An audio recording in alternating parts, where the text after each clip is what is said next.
At my own baby shower they made me wear a maid's uniform. It suits you, his sister laughed as I poured tea and clicked their photos. I smiled, played along and waited quietly for the envelope to arrive. They thought they were mocking me. They had no idea what I was holding back. I was 8 months pregnant. My feet swollen, my back aching. I should have been resting, but I was setting up chairs for my own baby shower. The morning had started like most others, Cole promising he'd be there to help with preparations. I'd watched him knot his tie in front of the bathroom mirror, his reflection avoiding my gaze when I reminded him about today's importance. "I'll be home by noon, plenty of time," he'd assured me, kissing my forehead like an afterthought. "The Robertson account needs finalizing." The door had closed behind him before I could respond. The hollow echo of his departure felt symbolic, a preview of the day ahead. By 2 o'clock the text came. Asterisk, caught up with work. Start without me. Sorry, asterisk. So there I was, arranging delicate china teacups with swollen fingers, my lower back screaming in protest as I bent to place name cards at each setting. The baby kicked insistently as if objecting to the exertion. Our first child, and already she seemed more aware than her father of what mattered. The caterers had arrived late. 40 minutes of standing in the doorway scanning the street while mentally recalculating the timeline. Once they finally swept in, they proceeded to rearrange everything I'd spent the morning perfecting. I didn't object. What was the point? This day had never really been about me. The first guests began arriving at 3. Cole's Aunt Marianne offering a lukewarm hug and immediately asking where the restroom was. She didn't comment on the decorations or the spread. She didn't ask how I was feeling. "Cole's not here yet," she'd remarked, not bothering to hide her disappointment. The doorbell rang again. More of Cole's family filtered in. Second cousins I'd met only once at our wedding, his former college roommate and wife who lived across town but never returned our dinner invitations. Their gifts were placed on the designated table, their eyes scanning the room, seeking the person they'd actually come to see. By 3:30, the living room hummed with conversation, none of it directed at me. I refilled water glasses and directed newcomers to the food table. My pink maternity dress, chosen carefully for the occasion, ordered weeks in advance, seemed to render me invisible as I moved between clusters of his relatives. Then Isabel arrived. Cole's sister had a gift for entrances. Conversation paused as she swept in, designer handbag dangling from her wrist, oversized sunglasses perched on her head despite the cloudy day. She air-kissed me, leaving a phantom impression of Chanel perfume and contempt. "The guest of honor," she trilled loud enough to draw all eyes. In her hand was a gift bag, not wrapped in the baby blue or soft pink paper of the other presents, but in stark black with silver tissue spilling from the top.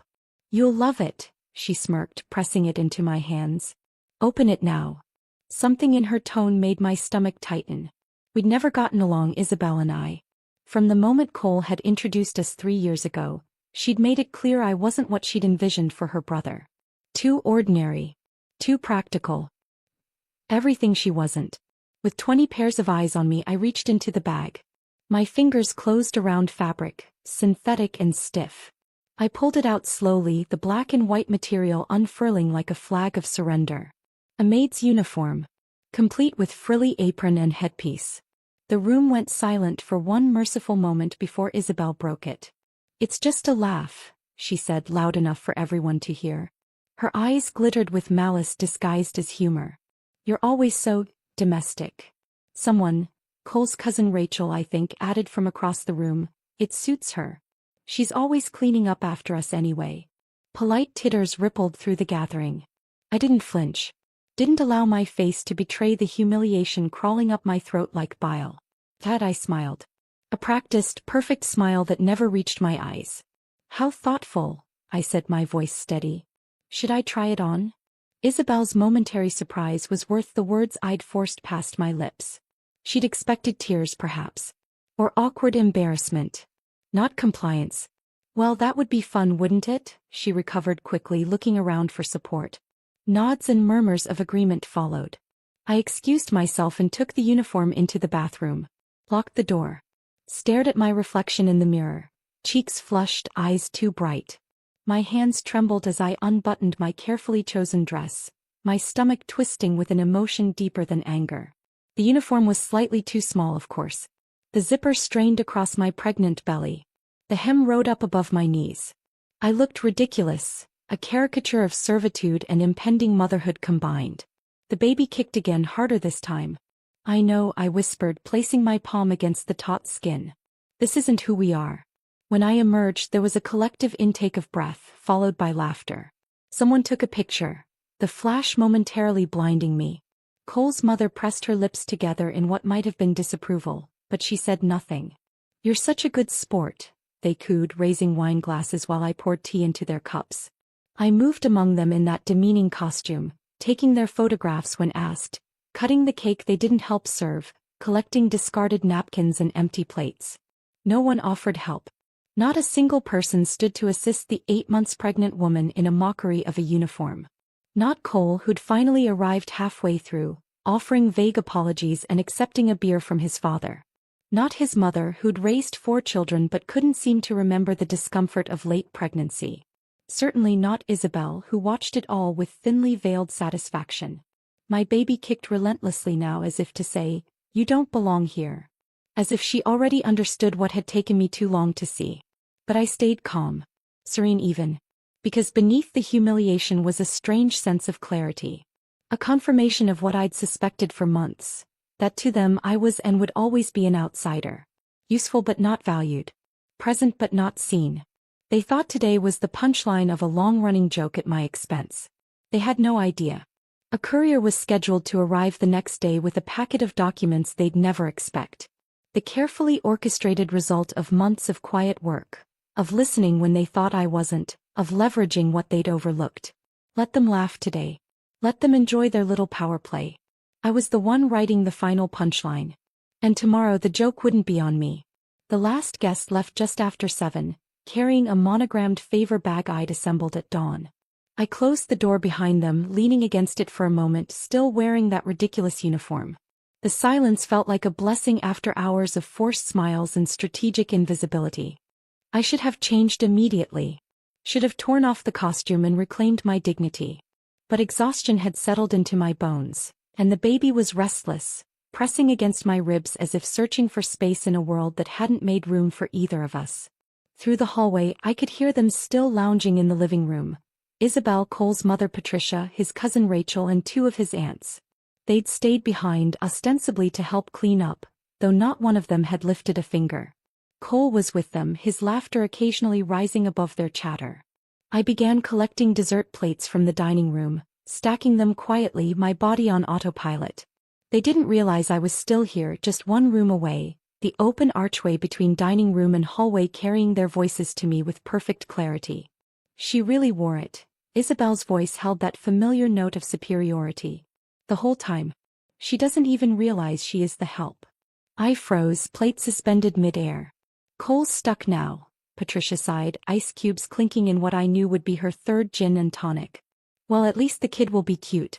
Those cheekbones of hers might compensate for everything else. My hand trembled slightly, but I didn't move. Didn't breathe. She's lucky to be here at all, Rachel added. I mean, where was she before? Some accounting firm in the suburbs? Now she's married into the Rowe family, living in that house, access to the club. It's like winning the lottery without buying a ticket. They laughed, the sound crawling up my spine like insects. Did you see her mother at the wedding? One of the aunts chimed in. That polyester pantsuit. I thought Patricia would faint. More laughter. A beat of silence that begged for intervention. For my husband to speak up, to defend me, to defend his child's grandmother. Cole, darling, you need another beer? His mother's voice again. Sure. One word. That's all he offered. I gripped the plate so tight I thought it might shatter in my hands. The fine bone china, a wedding gift from Patricia, remained intact, though something else inside me cracked open. Not one word of thanks for the gifts I bought them. Silver frames engraved with their names, cashmere scarves I couldn't really afford. Nothing about the food I'd paid for, the decorations I'd hung myself while balancing on a step stool, 8 months pregnant with their grandchild, niece, cousin. And Cole? He said nothing. Just the occasional sound of his thumbs scrolling through his phone, the subtle click of keys as he texted someone who wasn't in this room. I gathered my courage and what was left of my composure, then entered the living room with the stack of plates. Their conversation died instantly, eyes flicking toward me without recognition, then away without acknowledgement. I began collecting empty glasses, moving around the periphery of their circle. No one looked up. No one paused their new conversation about summer vacation plans to ask if I needed help. I was furniture to them, useful but unremarkable. But I watched their faces. Saw exactly who they were without the masks they wore for public consumption. Witnessed the silent exchanges between mother and son, the satisfied curl of Isabel's lip when I bent awkwardly to retrieve a napkin from the floor. Somehow that moment of invisibility granted me a clarity I'd been missing. They had shown me who they truly were not just today but for the 3 years since I'd met Cole. The subtle diminishments. The inside jokes. The way conversations shifted when I entered rooms. I'd spent so long trying to belong, convinced that if I just tried harder, smiled more readily, served more faithfully, they would eventually accept me. What a waste of energy that had been. "We should get going," Patricia finally announced, rising unsteadily. "It's been a long day." It had been. But not in the way she meant. I smiled and thanked them for coming. Helped Patricia find her purse. Endured Isabel's condescending pat on my belly and whispered, "Get some rest, you look exhausted," in my ear. The door closed behind them at last. Cole mumbled something about taking a shower and disappeared upstairs, leaving me alone with the debris of the day, crumpled napkins, half-eaten cake, the evidence of my humiliation strewn across our home. I changed out of the uniform at last, folding it neatly and placing it on my dresser. Not to discard but to keep. A reminder of this day. Of what they thought of me. Of what I would never allow myself to become. That night, while Cole slept soundly beside me, his breathing deep and untroubled, I slipped out of bed and padded to my home office. The soft glow of my laptop illuminated the darkness as I pulled up the legal documents again. The silent transaction I'd made months ago. The one Cole had been too busy to review when I'd mentioned it casually. His family's export company had needed additional funding for an expansion into new markets. A cash infusion to secure a major contract that would triple their footprint in Southeast Asia. I had money, not from winning some metaphorical lottery as Rachel had suggested, but from years of careful saving and a modest inheritance from my grandmother. When Cole mentioned the company's cash flow issues at dinner one night, I'd offered a solution. "Let me help," I'd said. "Consider it an investment in our future." He'd kissed my cheek absently. "That's sweet, but it's complicated business stuff. Dad will figure it out." But I knew before he did that his father wouldn't figure it out. The company's books had been mismanaged for years, something I'd noticed when Cole had asked me to look over some tax documents the previous spring. My accounting background may have been from some firm in the suburbs, but numbers told clear stories to those who knew how to read them. I made a call to James Werner, an old colleague who'd moved into corporate law. Outlined what I wanted to do. What I needed in return. I didn't ask for credit. Just control. A percentage signed over quietly, hidden among routine paperwork. Legitimate, binding, and completely unexpected. They didn't read it carefully. Why would they? The documents came from their own legal team with just one additional page inserted among the standard clauses. A page that transferred 30% ownership directly to me, with options for more based on future performance metrics. After all, to them I was just Vanessa, the maid in the family photo. The wallpaper in their perfect family portrait. The woman who served tea in a costume for their amusement. I closed the laptop, the blue light fading to darkness. Tomorrow the courier would arrive with confirmation of everything I'd set in motion. Tomorrow they would begin to understand what I'd always known. I wasn't just part of their family. I was about to become part of their legacy. Morning arrived with a text message from Patricia. Casual lunch at our house, 1 p.m. To celebrate yesterday's lovely shower. Nothing fancy. I stared at my phone screen, thumb hovering over the keyboard. The implicit command masquerading as an invitation was typical. No consideration for my schedule, my comfort, or the fact that I'd been on my feet for hours the day before. Cole emerged from the bathroom, towel wrapped around his waist. "Mom invited us for lunch," he said, not a question. "I know. She texted me." He nodded as if that settled everything. "We should be there by 1. I placed my phone on the nightstand. "I have some errands to run first. I'll meet you there." A flicker of annoyance crossed his face. "Can't you do them later? Mom likes when we arrive together." "I'll be there," I replied, voice calm, giving away nothing of what stirred beneath. Just a bit late. He didn't press further. Didn't ask about my errands or offer to accompany me. Just shrugged and turned to his closet, the conversation already forgotten. I dressed carefully that morning. Not in the designer labels Isabel favored or the country club casual Patricia preferred, but in something deliberately understated. A soft cream blouse, tailored gray slacks and simple flats. I applied neutral makeup, pulled my hair back into a low ponytail. Nothing flashy. Just composed. The courier arrived precisely at 10 as arranged. The young woman in the crisp uniform handed me the padded envelope with a smile and wished me a good day. She had no idea what the envelope contained, no concept of how it would reshape an entire family dynamic within hours. I signed for it, checking the contents one last time before sealing it again. Everything was in order. The ownership documents, the transfer agreements, the board position appointments. All legal, all binding, all irreversible. I tucked the envelope into my handbag and headed out, not to Patricia and Richard's home, but to the small patisserie downtown where I'd ordered a special cake. Another gift, though not one they'd expect or appreciate. The shop owner greeted me warmly, bringing out the simple chocolate torte I'd requested. No baby-themed decorations, no cutesy messaging. Just elegant dark chocolate with a single gold leaf garnish. Special occasion? She asked as she boxed it carefully. You could say that, I replied. A change of management. By the time I pulled into the circular driveway of the Rowe family estate, it was nearly 2. Cars lined the approach. More than just family, I noted. Friends, business associates, the inner circle that gathered for these impromptu displays of affluence and connection.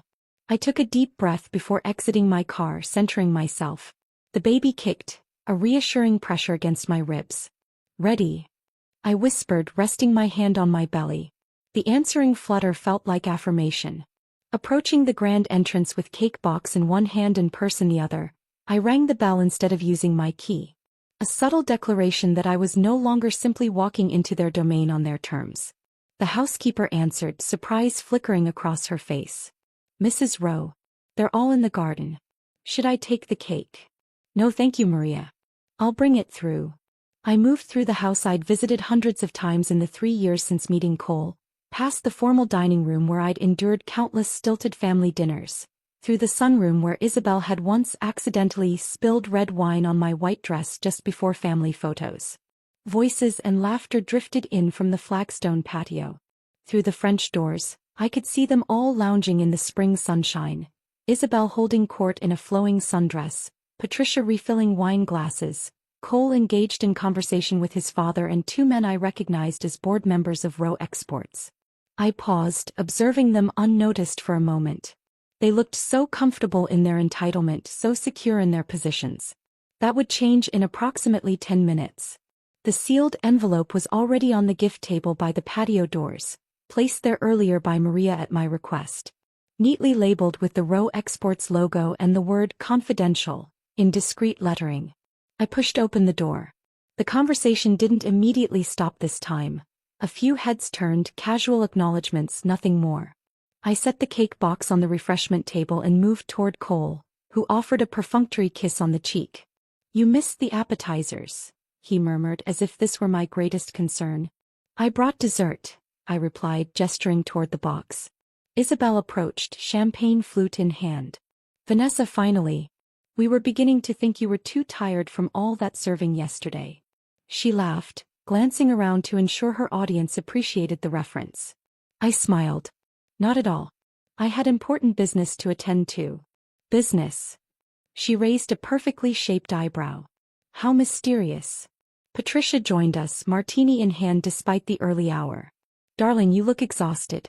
Sit down before you fall down. She gestured vaguely toward an empty chair at the edge of the gathering.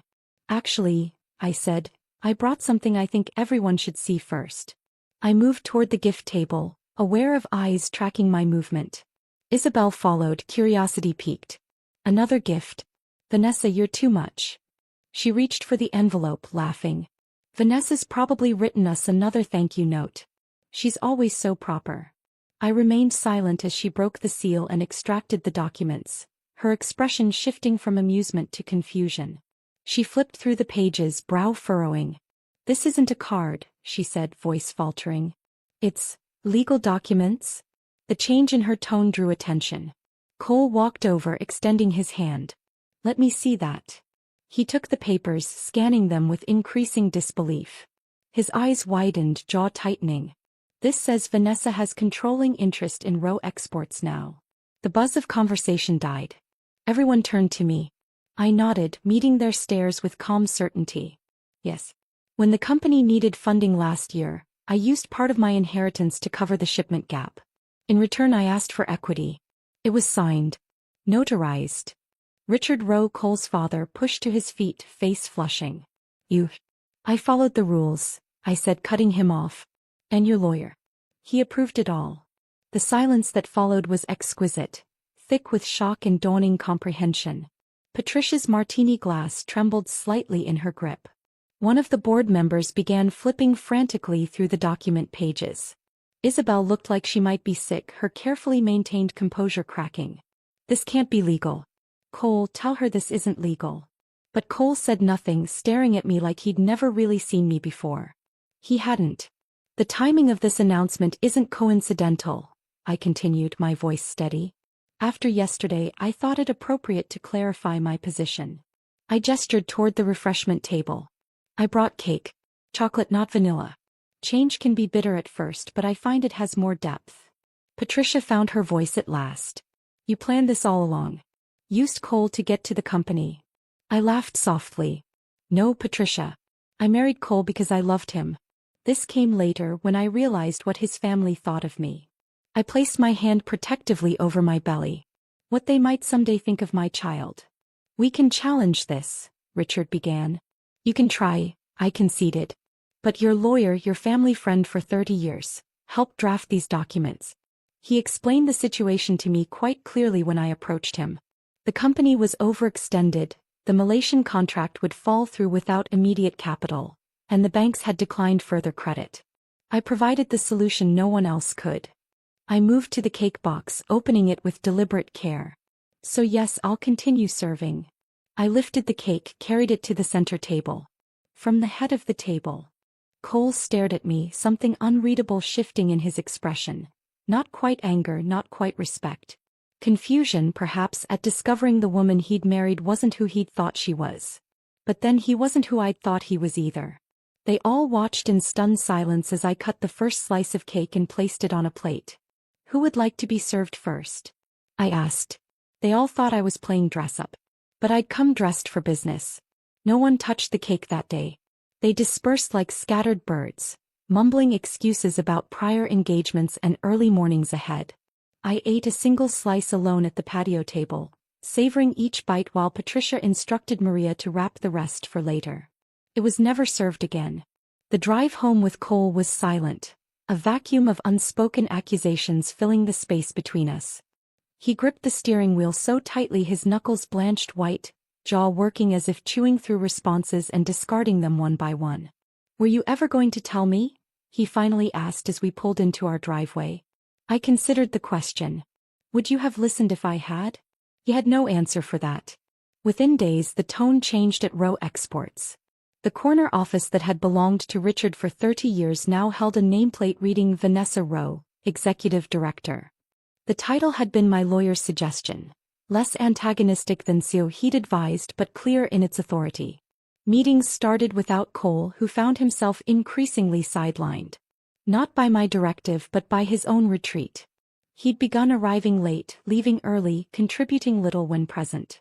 His colleagues responded accordingly. I had full access to all financials, shipment records, vendor logs. The complete anatomy of a company that had been mismanaged for years despite its potential. The numbers told a story of nepotism, outdated practices, and missed opportunities. Most revealing were the marketing expenditures under Isabel's supervision. Her creative campaigns were bleeding money, lavish product launches at exclusive resorts, influencer partnerships with minimal returns, vanity projects thinly disguised as brand development. I called for a comprehensive review of the marketing department. The department heads shifted uncomfortably in their chairs as I walked them through spreadsheets projected on the conference room wall. These 4 campaigns, I indicated the highlighted rows, represent 30% of our annual marketing budget with a return of less than 5%. Isabel's face flushed dark beneath her perfect makeup. Those are relationship-building investments, she insisted. You can't measure everything in immediate returns. Actually, I replied, sliding a document across the table, we can and should. This is a revised budget proposal. I'll need implementation plans by Friday. She snatched the papers, scanning them with narrowing eyes. This is ridiculous. You're cutting my departmental budget by 40%. I'm reallocating resources to areas with demonstrated returns, I corrected. The Digital Expansion Initiative and the Asia-Pacific Trade Show presence will receive the difference. This is sabotage, she hissed, throwing the proposal down. You're deliberately undermining my work. The room fell silent, all eyes shifting between us. This isn't personal, Isabel. My tone remained even. It's business. She pushed back her chair, standing abruptly. You're not a businesswoman, she spat. You're a glorified accountant who manipulated her way into power. I didn't rise, didn't match her volume or emotion. No, I said, meeting her gaze steadily. I'm your boss. The words hung in the air between us, simple and irrefutable. I didn't fire Isabel that day. I didn't fire anyone during those first crucial weeks. I didn't need to. Instead, I simply tightened the reins that had been dangling loose for too long. Cut unnecessary expenses. Implemented reporting structures. Reassigned roles based on performance metrics, not bloodlines or friendship histories. Required justification for expenditures that had previously been rubber-stamped. Basic business practices, all of them. The kind that any competent executive would have implemented years ago. The marketing team adapted quickly once Isabel's tantrums lost their effect. The logistics department streamlined their processes without Richard's micromanagement. The sales team exceeded their quarterly targets for the first time in 3 years once freed from Cole's inconsistent leadership. At home, the changes were equally dramatic. Cole came in late that Friday, the end of my first full week as executive director. I was reviewing contracts at the kitchen table, my laptop surrounded by stacks of paper and a half-eaten plate of pasta. You're turning my family against me, he declared without preamble, dropping his keys onto the counter with a clatter. I looked up, genuinely surprised. How so? Dad barely speaks to me now. Mom keeps asking what I let happen. Isabel says you're systematically pushing me out. I closed my laptop. And what do you think, Cole? He ran a hand through his hair, frustration etching lines around his mouth. I think you blindsided me. Made me look like a fool. I didn't have to, I said quietly. They did it to themselves. They've been undermining you for years, treating you as an extension of your father rather than a leader in your own right. You just never noticed because they did the same to me and that seemed normal to you. Something shifted in his expression. A flicker of recognition quickly submerged beneath resentment. He turned away, grabbed a whiskey bottle from the cabinet. This isn't what I signed up for, he muttered. Neither was serving tea in a maid's costume at my baby shower, I replied. He didn't sleep in our room after that conversation. Claimed the guest bedroom needed breaking in before the baby comes. A transparent excuse we both pretended to believe. I saw him less and less as my pregnancy advanced and my role at the company solidified. He took business trips that hadn't been necessary before, scheduled golf games with clients who didn't exist, worked late on projects that never seemed to materialize in company records. I didn't confront him. Didn't track his movements or question his absences. I focused on work, on my health, on preparing for the baby whose movements grew stronger each day. The company began to thrive under new management. The Malaysian contract that had precipitated my investment was fulfilled ahead of schedule, opening doors to neighboring markets. Q3 projections exceeded expectations by 17%. The board meeting that had once been Richard's monthly monologue became a collaborative discussion of strategic initiatives. Most surprising was the way the team responded to my leadership. They brought me problems I could solve, ideas I could develop, innovations I could implement. They respected the clarity of my vision and the consistency of my expectations. Where Richard had demanded loyalty, I earned it. The whispers about me at family gatherings gradually faded, replaced by awkward acknowledgments of the company's improving fortunes. Patricia stopped making pointed comments about temporary arrangements, When quarterly reports showed record profits, Richard's initial hostility gave way to grudging consultation requests. Even Isabel's marketing department began producing measurable results once properly resourced and directed. Because I wasn't showing off. I wasn't flexing power for its own sake or demanding recognition.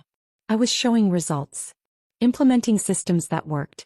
Making decisions based on data rather than dynamics. The same woman they had laughed at in a maid's uniform was now the one signing off on their paychecks, approving their budgets, evaluating their performance. And I didn't raise my voice once. Didn't need dramatic confrontations or public humiliations to establish my authority. I simply stopped asking for respect and took my seat at the head of the table. The contractions began during a quarterly review meeting. A sudden tightening that made me pause mid-sentence, hand instinctively moving to my belly. I recovered quickly, continuing my assessment of the international shipping projections while the sensation ebbed. But 20 minutes later, when it returned with greater intensity, I knew. "Are you all right?" Richard asked, noticing my sharp intake of breath. A note of genuine concern in his voice, the first I'd heard directed toward me in all our years of knowing each other. "I think my labor has started," I replied, keeping my voice measured despite the wave of discomfort. "Let's adjourn for today. Martin, can you distribute the updated forecast models by email?" The room erupted in a flurry of movement and exclamations. Someone offered to call an ambulance. Another suggested carrying me to a car. I declined both, walking steadily to my office to collect my hospital bag.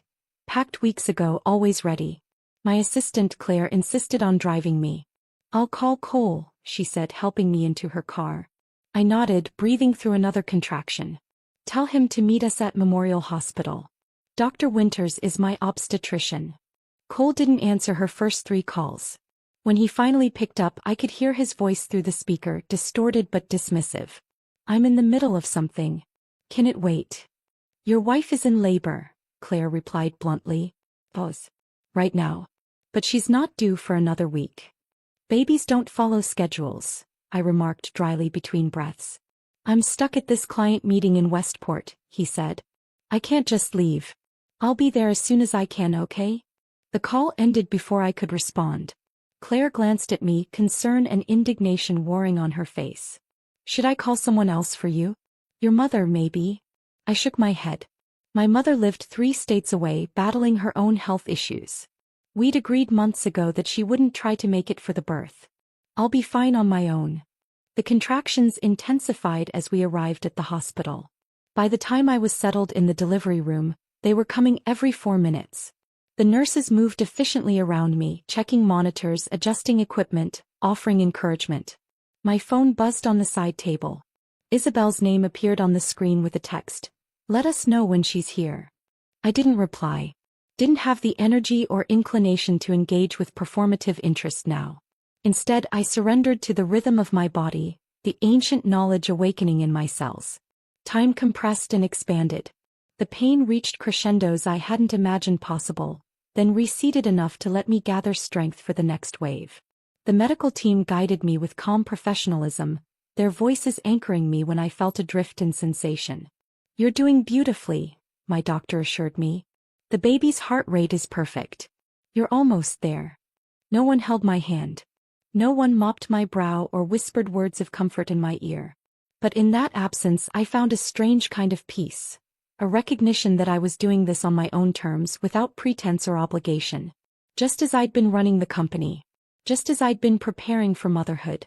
At 8:17 p.m., after 6 hours of labor, my daughter arrived in a rush of release and relief. The sound of her first cry pierced me deeper than any pain had, reorganizing my cells, realigning my priorities in an instant. "Here she is," the doctor announced, placing her on my chest. A beautiful, healthy girl. She was wet and warm against my skin, her tiny body vibrating with the force of her cries. Then she opened her eyes and the room fell away. Dark blue, almost black in the dim light, they locked onto mine with startling clarity. She quieted immediately, a look of intense concentration on her perfect face. She was quiet, strong, alert, just as I had hoped. Just as I needed her to be in this world that wouldn't always welcome her. I held her close, counting fingers and toes, memorizing the curve of her ear, the bow of her lips. "You'll never serve people who don't see your worth," I whispered against her downy head. "You'll never diminish yourself to fit their expectations." The nurses took her briefly to complete their assessments, then returned her wrapped in a soft blanket. We were moved to a recovery room as evening deepened into night. Still no Cole. My phone accumulated messages. Isabel again, Patricia wondering if they should come to the hospital, co-workers offering congratulations. I responded only to Claire, reassuring her that both baby and I were doing well. It was nearly midnight when Cole finally arrived, still in his business suit, a hastily purchased bouquet of roses clutched in his hand. His tie was loosened, hair disheveled as if he'd been running his fingers through it repeatedly. "I'm sorry," he said, hovering in the doorway. "The meeting ran long and then traffic was a nightmare." I nodded, too exhausted for confrontation, too overflowing with new love to make space for old disappointments. He approached the bassinet beside my bed, peering down at our sleeping daughter. "She's beautiful," he said, voice softening with genuine awe. "You did great." I let him hold her when he asked, watching as he awkwardly cradled her against his chest. His eyes filled with tears that surprised us both. "What should we name her?" he asked. "Eleanor," I replied. The name I'd chosen months ago but never shared. "It means bright, shining one." He nodded, studying her face. "Eleanor Rowe.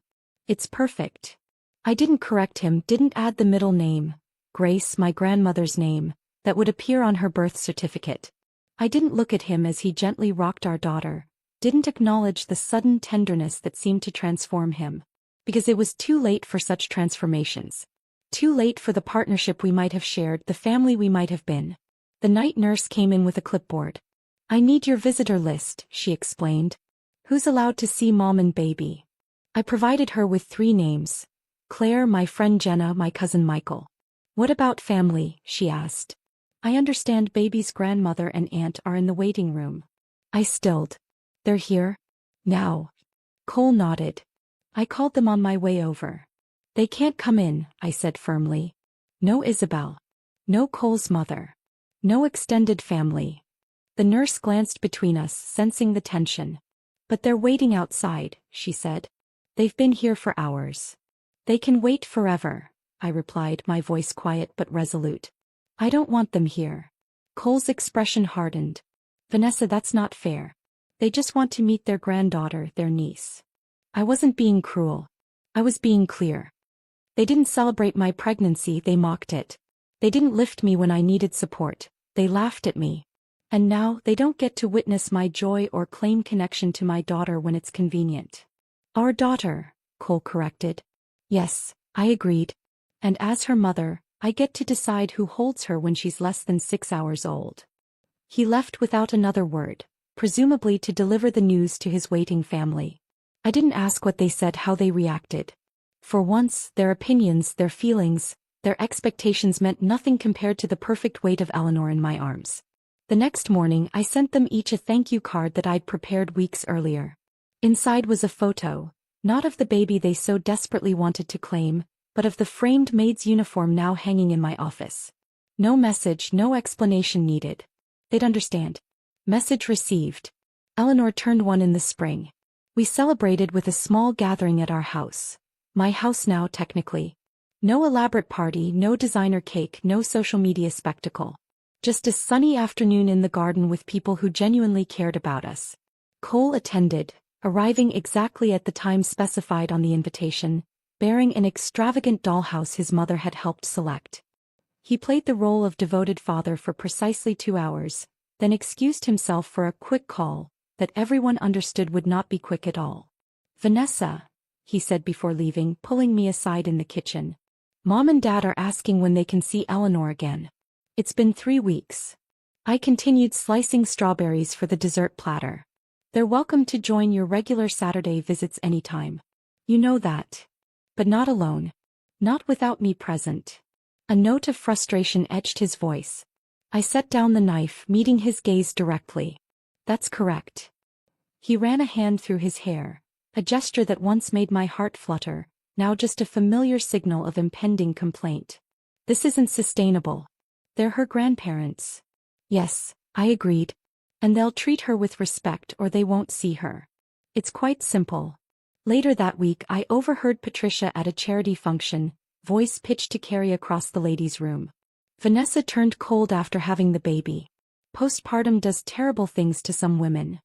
Isabel, never far from her mother's side these days, added, she uses the baby as leverage.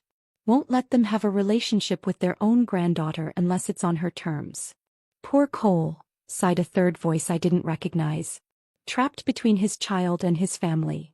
I stepped out of the stall, watching their reflections freeze in the ornate mirror as they registered my presence. Without a word, I washed my hands, reapplied my lipstick and walked out. Their narrative was nothing new. 4 months they'd been spinning versions of the same story. Casting me as the villain, Cole as the victim, themselves as the wronged innocents. Creating a reality where I was the outsider who'd manipulated my way into their family, then turned cruel and controlling. But the truth is simple, I woke up. I woke up to what they truly thought of me. Woke up to the dynamics I'd been tolerating.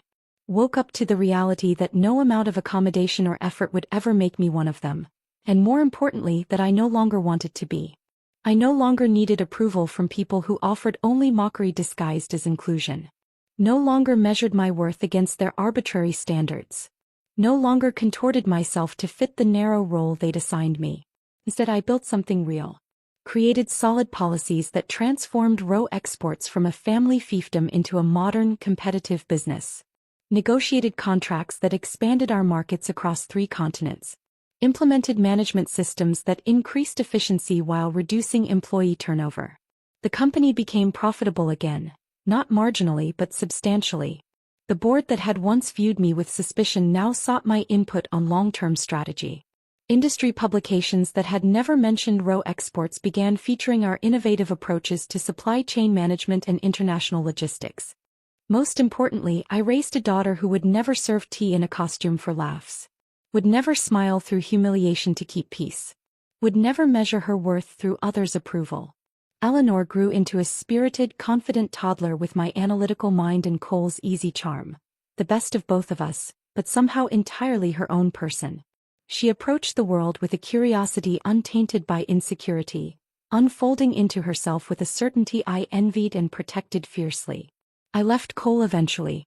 The end came not in a dramatic confrontation but in a series of quiet realizations that our marriage had become a hollow performance. The legal separation was finalized when Eleanor was 18 months old. The divorce 6 months after that. I don't understand, he said during our final mediation session. We could have fixed this. No, I replied. We couldn't. Because you never saw what was broken. We established a co-parenting arrangement that prioritized Eleanor's well-being over our complicated history. He saw her on weekends, took her to the zoo, read her bedtime stories about brave princesses who saved themselves. I didn't argue when he occasionally brought her to family gatherings, didn't police his time with her.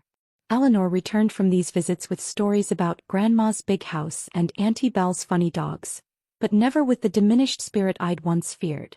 Because she knew who she was. And more importantly, she knew she was loved, wholly, unconditionally, without expectation of performance or gratitude.